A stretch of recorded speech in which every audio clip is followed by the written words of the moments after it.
নমস্কার। কবি চন্দননাথের কবিতা অপরাজিতা।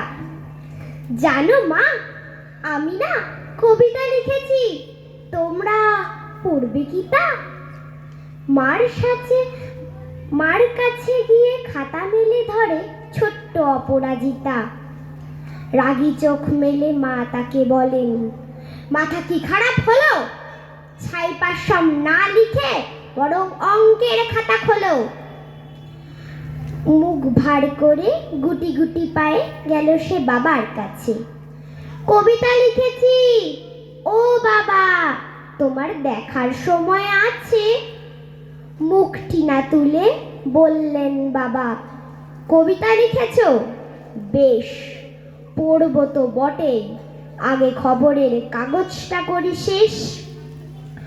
অগত্যা গেল দিদিটির কাছে, ডাকলো সে, দিদি আয়, দেখ না কেমন ছবিটা এঁকেছি ছোট্ট এই কবিতায়।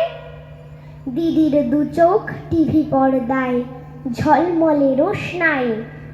বলল, কবিতা তুই লিখেছিস? কবিতা না ওটা ছাই। অপরাজিতার চোখ ছলো ছলো, বুকে কান্নার ঢেউ।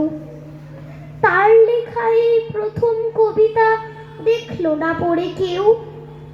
একা ঘরে বসে সামনে তাকালো মালাতে সাজানো ছবি। স্নিগ্ধ দু চোখে রয়েছেন যে সহজ পাঠের কবি। কবিতার খাতা মেলে সে ধরল, ঠোঁট দুটি থরো থরো।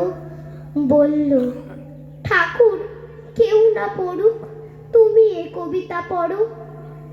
কি জানি কি করে কি যে হয়ে গেল, এ কথার সাথে সাথে রবি ঠাকুরের মালা থেকে ফুল ঝরল সে খাতাটিতে।